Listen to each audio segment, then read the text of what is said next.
किस वजह से अपने बेटे को मंत्री? हमने कहा ना कि युवा है, जोश है वो उसके अंदर, पढ़ा लिखा है, कंप्यूटर साइंस से उसने इंजीनियरिंग की, लाखों रुपया का पैकेज था, उसको छोड़ करके जनता की सेवा का मन बनाया, तो इसलिए उसको मौका मिला।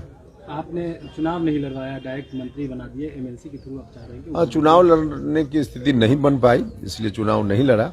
लेकिन बहुत सारे लोग हैं जो मंत्री बनने के बाद सदन में गए हैं, कि कोई पहला उदाहरण तो है नहीं। नहीं, अब सवाल ये भी उठ रहे हैं कि उपेंद्र जी जो कल तक परिवारवाद पे बोलते थे, अब खुद ही परिवारवाद। भैया, परिवारवाद का मतलब यह है कि किसी भी व्यक्ति में क्या काबिलियत है, पात्रता कितनी है, योग्यता कितनी है, इसका आकलन करते हुए किसी की जात नहीं पूछनी चाहिए, इसका आकलन करते हुए किसी का परिवार नहीं पूछना चाहिए। आप देखिए कि उसके अंदर काबिलियत है कि नहीं, उसके अंदर योग्यता है कि नहीं, उसके अंदर पात्रता है कि नहीं। अगर यह है तब जात और परिवार देखकर उस पर आकलन नहीं होना चाहिए।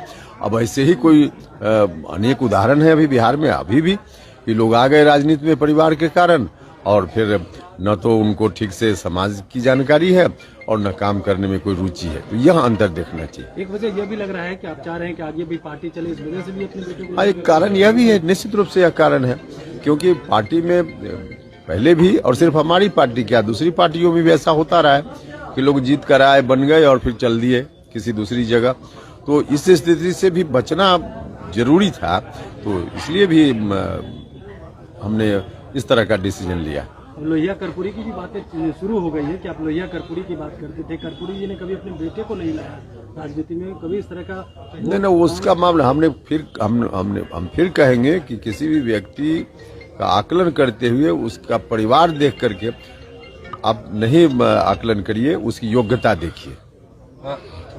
दीपक आ गए, निशांत को लेकर भी क्या आप लोग विचार कीजिएगा? उसमें हमको विचार करना है। मतलब मुख्यमंत्री जी के साथ अब तो बात तो हमने बहुत पहले भी की है, लगातार कही है, तो उसमें मेरी उतनी ही भूमिका हो सकती थी जो हमने भूमिका की है। बाकी डिसीजन तो नीतीश जी को लेना है।